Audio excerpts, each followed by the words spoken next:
गाजियाबाद के नेवाड़ी थाना इंस्पेक्टर मनोज कुमार की सूझबूझ आप फैन हो जाएंगे। एक 22 साल की लड़की की उम्र, एक बहुत ही खूबसूरत लड़की अपनी 2 गुना उम्र के एक सरकारी टीचर से प्यार करती थी। प्यार की कहानी वो अपनी शादी के बाद जो है अपने पति को बताती है। उसके बाद उसका पति बोलता है कि मैं भी उस व्यक्ति से मिलना चाहता हूँ कि जिससे तुम प्यार करती हो। 2 जून 2021 को वो लड़की अपने फ्लैट से फ़ोन करने के बाद मास्टर जी से कहती है कि गुरुजी आज मैं बिल्कुल अकेली हूँ, हो सके तो आज आप मुझसे मिलने आ जाइए। मास्टर जी को जैसे ही इस बात का पता चलता है तो मास्टर जी खुशी से जो है झूम उठते हैं और अपनी कार उठाते हैं और सीधे गाजियाबाद एक राजनगर कॉलोनी है, VIP कॉलोनी, और वहाँ पर पहुँच जाते हैं और दरवाज़ा खोलने की कोशिश करते हैं। दरवाज़ा खोलते हैं तो सामने वो अपनी प्रेमिका को पाते हैं और दरवाजे के अंदर जो कमरे थे वहाँ जाकर झांकते हैं, देखते हैं और उसका पति भी पहले से ही वहीं मौजूद था। पति का एक दोस्त भी था। पति पर कई सारे मुकदमे भी चल रहे हैं। पति से बातचीत की और बातचीत के दौरान ही गुस्से में जो है आकर टीचर को गोली मारी और उनकी हत्या कर दी। अब हत्या करने के बाद जो है उनके शव को गाड़ी में डालते हैं और सीधा मुरादनगर की गंगा नहर है उसमें लाश को फेंक देते हैं। लाश बहती हुई पानी के रास्ते जिला बुलंदशहर पहुंच जाती है। बुलंदशहर जाने के बाद बलीपुरा नहर है, वहां जाकर जो है रुक जाती है। अब जैसे ही पुलिस को पता चलता है कि पुलिस इसकी शिनाख्त करने की कोशिश की तो पता चलता है कि जो टीचर है दरअसल यह मुजफ्फरनगर का एक सरकारी स्कूल में पढ़ाया करते थे। उनका नाम है राधे श्याम। नया गांव फैजाबाद के रहने वाले थे। उधर पता चलता है कि तो यह मामला गुमशुदगी में है। लाश बरामद कर ली जाती है। मुजफ्फरनगर पुलिस को भी इस मामले में जो है जब जांच पड़ताल करती है तो जांच पड़ताल करने के बाद उनकी प्रेमिका का नाम सामने आ जाता है। प्रेमिका जो पति है वो सगा मौसा है, वह उसके साथ शादी कर चुकी है और पति एक दोस्त इन तीनों को जो है गिरफ्तार करती है। करने के बाद सीधा जेल भेज देती है। यह मर्डर वाकई आपको लग रहा है कि वाकई बहुत भयानक है, बहुत ही खतरनाक है, लेकिन आगे जो इस कहानी का अलग भाग है मैं आपको जो सुनाने जा रहा हूँ, इसको सुनने के बाद आपको लगेगा कि उसका जो है मौसा कितना खतरनाक व्यक्ति रहा है। न तो उसने रिश्तों की कोई परवाह की थी और न ही किसी की जिंदगी की। मगर कहते हैं कि क्राइम जो है कितना भी साथी तरीके से क्यों ना करे, क्राइम कभी छुपता नहीं है। 2 ऑफिसर जो मामले की जांच पड़ताल कर रहे थे, एक IPS ऑफिसर डॉक्टर ई राजा, दूसरे इंस्पेक्टर मनोज कुमार, इन दोनों की कार्यशैली, उनकी भूमिका को देखकर आप भी जो है उनको सैल्यूट करने पर मजबूर हो जाएंगे। तो चलिए, नमस्कार, आदाब, मैं सुरेंद्र कुमार आज की जो सच्ची घटना सुनाने जा रहा हूँ, इस घटना को इस कहानी के माध्यम से जानने की कोशिश करते हैं आखिर इस घटना में क्या रहस्य है और क्या राज है। कहानी शुरू होने से पहले आपसे एक छोटी सी रिक्वेस्ट है, अगर आपको सच्ची घटना क्राइम कहानियाँ सुनना पसंद है तो चैनल को अभी सब्सक्राइब कीजिए और वीडियो को लाइक कीजिए, क्योंकि यहाँ पर हर एक कहानी हकीकत है और कहानी को जो है एक कहानी के माध्यम से ही समझाने की कोशिश करते हैं ताकि आप सचेत और सुरक्षित रहें। तो चलिए आज की कहानी शुरू करते हैं। आज की जो सच्ची घटना है यह उत्तर प्रदेश का एक ज़िला लगता है गाजियाबाद, और गाजियाबाद ज़िले का एक थाना लगता है निवाड़ी। दरअसल 13 अगस्त 2021 की सुबह 9 बजे का आसपास का समय था। मोदीनगर रोड पर एक स्कूल है, कॉलेज है, MIT, उसी के बराबर में एक खेत है। खेत पर उसका जो है मालिक काम करने जा रहा था। अचानक उसको जो है एक ठोकर लगती है और ठोकर लगती है एक लाश में, और उसे जैसे ही वह गिरता है और उस लाश को देखता है तो उसकी सांसें रुक जाती हैं और चिल्लाने लगता है। तुरंत ही वह पुलिस को फ़ोन कर देता है और मौके पर जो है पुलिस आ जाती है और उसके जो वो शव था उसको लेकर पोस्टमार्टम के लिए भेज देती है। यहाँ पर डॉग स्क्वाड, सर्विस टीम और अन्य पुलिस की टीमें आती हैं और जांच पड़ताल में जुट जाती हैं। मगर इस व्यक्ति के आसपास ऐसी कोई निशानी नहीं थी जिसके आधार पर कह सके कि मरने वाला व्यक्ति कौन है कौन नहीं। पुलिस इसकी शिनाख्त करने के लिए जो है अखबार और विज्ञापनों में निकलवाती है, सोशल मीडिया का सहारा लेती है, इलेक्ट्रॉनिक्स मीडिया पे भी खबरें चलाई जाती हैं। लेकिन कई दिन बीतने के बाद भी कोई मालूम नहीं होता कि आखिरकार यह मरने वाला व्यक्ति कौन है, क्योंकि इसका चेहरा पूरी तरह से झुलस चुका था। हत्या करने के बाद हत्यारों ने इसके चेहरे पर किसी एक ज्वलनशील पदार्थ डालकर जो है उसे आग लगा दी थी। करीब 1 महीना बीत जाता है और यह सितंबर का महीना था और 15 सितंबर को आसपास जो है महिला, जिसका नाम कविता है, जो कि थाना कंकरखेड़ा में बंडर सिटी का एक इलाका है, वहाँ रहने वाली है, अपने 2 बेटे सूर्यकांत और रविकांत के साथ सीधा जो है निवाड़ी थाने पहुँच जाती है और रोते हुए बिलखते हुए कहती है कि साहब, मैं भी इस व्यक्ति को देखना चाहती हूँ जिसकी अभी कुछ दिन पहले ही आपको लाश मिली थी। पुलिस को लगता है कि हो सकता है कि शिनाख्त हो जाएगी और उसके कपड़े दिखाए जाते हैं, कुछ फोटोग्राफ थे वो भी दिखाए जाते हैं। कपड़े और फोटोग्राफ देखने के बाद जो है उसके शरीर के अलग अलग हिस्से के जो हैं फोटोग्राफ थे उसको दिखाते हैं और देखते ही वो महिला रोने लगती है और बिलखने लगती है। कहती है कि यह तो मेरे पति हैं, पता नहीं किसने इनकी हत्या कर दी, और वो रोते रोते अपने बच्चों को अपने गले लगाती है, एक नाटक करने का ढोंग कर लेती है। और दोनों बेटे यानी सूर्यकांत और रविकांत, जिनकी उम्र 21 साल और 23 साल की होती है, वो तीनों माँ बेटे काफ़ी देर तक रो रहे थे। अचानक से जो है इंस्पेक्टर की नज़र उनसे बच जाती है और इंस्पेक्टर जो है थोड़ा सा अलग हो जाते हैं। इसी बीच इंस्पेक्टर साहब की जो है नज़र फिर से इन तीनों पर जाती है, तो बेटों की तरफ जाती है जैसे, तो रोते रोते वह हंसने लगते हैं। एक तरफ तो इनके पिता की यानी कि इसके पति की भी मौत हुई और पति की मौत होने के बाद भी कोई महिला, कोई बच्चे आखिरकार क्यों हंस रहे हैं, यह सवाल था वो इंस्पेक्टर के मनोज के दिमाग में, और वह बार बार घूम रहा था। कहीं ना कहीं वह परेशानी होने लगती है कि यह महिला आखिरकार अपने पति की मौत पर हंस भी रही है, उसके बच्चे भी हंस रहे हैं, तो यह कुछ ना कुछ राज है। इसलिए वह सीधा फ़ोन करते हैं एसपी देहात गाजियाबाद को, डॉक्टर ई राजा को कहते हैं कि साहब, मुझे कुछ इसमें शक नज़र आता है, कुछ ना कुछ गड़बड़ ज़रूर है। जब बात गड़बड़ की थी तो उन्होंने कहा कोई बात नहीं है, ऐसा होता है, हो सकता है कि तुम्हारी गलतफहमी हो, लेकिन जब बात शक के आधार पर है तो उनका जो है शक था और बात गहरे की थी। तो यह है नवंबर जो 2021 को इंस्पेक्टर मनोज कुमार अपनी टीम के साथ सीधे पहुंचते हैं मेरठ के जो कंकरखेड़ा थाना, उसकी वांड्रा सिटी में। वहां पर उसका बेटा सूर्यकांत, रविकांत और पत्नी कविता यहाँ मिल जाते हैं, क्योंकि इनके पति अजय और अजीत की किसी ने हत्या कर दी थी। इनसे पूछा जाता है कि तुम्हारे पति की क्या किसी से कोई दुश्मनी थी क्या, कोई, और बहुत सारे सवाल करते हैं। सवाल के दौरान ही पता चलता है कि उन्होंने एक टीचर की गोली मारकर हत्या कर दी थी, इसलिए हो सकता है कि उन्होंने अपनी दुश्मनी निकाली हो, और पुलिस अब इस मामले की जांच करने के लिए गई थी। वो कहते हैं कि हमें आपसे कुछ सैंपल लेने हैं, और सैंपल था डीएनए का।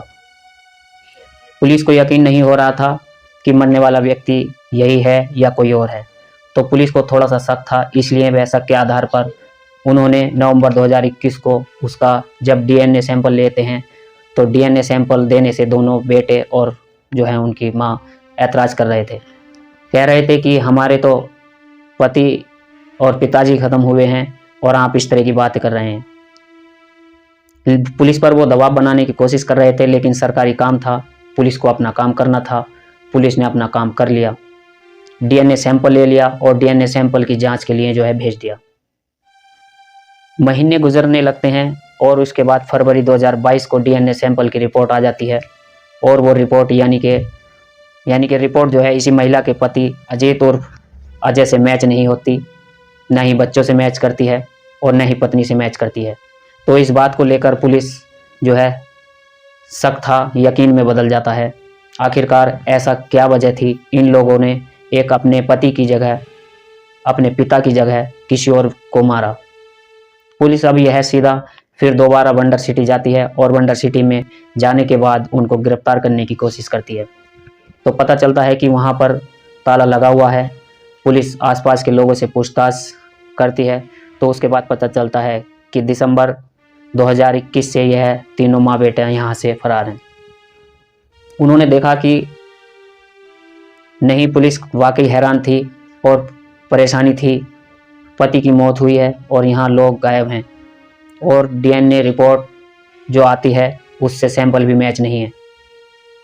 आखिरकार करें तो क्या करें, यह पता लगाने की कोशिश कर रही थी पुलिस लगातार। कहीं भी इन तीनों से या चारों से कोई भी दिखाई देता है तो क्योंकि अजय और अजीत मरा नहीं था, वो जिंदा था। लाश किसी और की थी, कपड़े उसके पहनाए गए थे, जूते उसके पहनाए गए थे। आखिरकार ऐसा क्यों किया? पुलिस इन्हीं सवालों के जवाब जानना चाहती थी। तो 3 से 4 महीने गुजरने लगते हैं और 2 मई 2022 को जो है दोपहर 12 से 1 के बीच आसपास का समय पुलिस को सूचना मिलती है कि मेरठ से गाजियाबाद की ओर कविता आ रही है। अब पुलिस ने चारों तरफ जो है घेराबंदी की और कविता को जो है हिरासत में ले लिया।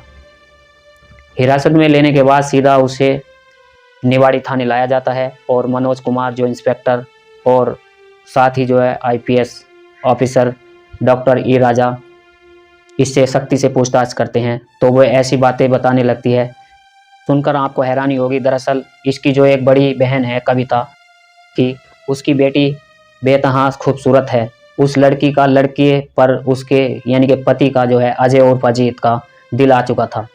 वो उसको प्यार करता था मगर वो करती थी किसी और को।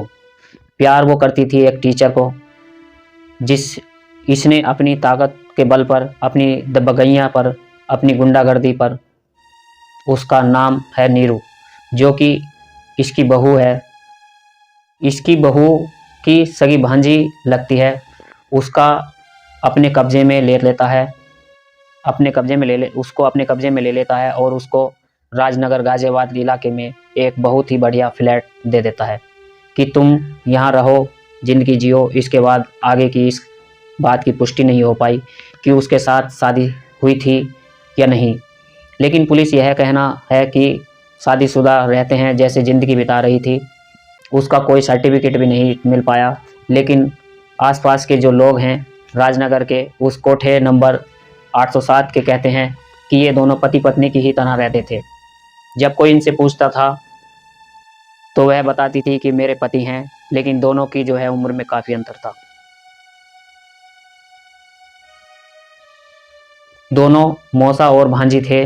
पुलिस इस मामले की जांच पड़ताल कर रही थी। कविता उनके हत्थे चढ़ चुकी थी।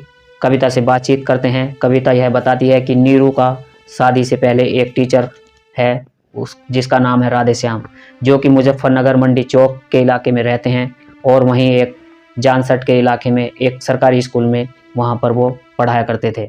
इन दोनों के बीच रिलेशन बने काफ़ी टाइम, और जब इसकी मौसा से शादी हो जाती है तो मौसा उसको अपने साथ रखता है और पूछता है कि अपनी पुरानी ज़िंदगी के बारे में बताओ। तो पुरानी ज़िंदगी के बारे में पता लगता है तो गुरुजी के उसके साथ लिव इन में रिलेशनशिप में यह ज़बरदस्ती जैसी थी। दोनों एक दूसरे के साथ इस तरह ज़िंदगी बिता रहे थे कि यह बात अजय और अजीत का जो है बिल्कुल बर्दाश्त नहीं हुई और एक वह फर्जी सिम लेता है और फर्जी सिम से जो है अपनी पत्नी नीरू को कहता है कि नीरू, आज तुम जो है फ़ोन करके मास्टर जी राधेश्याम को यहाँ गाजियाबाद बुलाओ। राजनगर में बुलाया। जैसे फ़ोन करने का आदेश हुआ तो नीरू को वह फ़ोन करना पड़ा और राधेश्याम अपनी जो है कार उठाता है और सीधा पहुंच जाता है गाजियाबाद के राजनगर में। यहाँ आते हैं, बातचीत करते हैं और यहाँ पर जो है कुछ कहासुनी होती है और उसके बाद जो है उसको गोली मार दी जाती है। गोली मार के हत्या कर दी जाती है। जो लाश मिलती है बुलंदशहर की बलीपुरा नहर में मिली थी। उसकी पहचान जो हो जाती है और पहचान के बाद जब यह पुलिस इसमें छानबीन कर रही थी तो एक नंबर मिलता है, अनओन नंबर, जिसमें फ़ोन किया गया था और उस अनओन नंबर की जो है लोकेशन थी, वो लोकेशन राजनगर में पाई जाती है। और राजनगर के पास उस इलाके में जितने भी सीसीटीवी कैमरे थे उनको जब खंगाला जाता है तो सीसीटीवी कैमरे में उस लाश को ले जाते हुए ये कार में कैद हो जाते हैं। यहाँ था पुख्ता सबूत, पुख्ता मामला था, इसलिए पुलिस को इन तीनों को जो है, यहाँ 3 लोग थे, नीरू कश्यप जो कि इसकी वाइफ है अजीत, और वाइफ यानी कि उसकी कविता, और सगी भांजी थी वो उसका अजय, और अजय के साथ उसका एक दोस्त इसकी मदद करता था।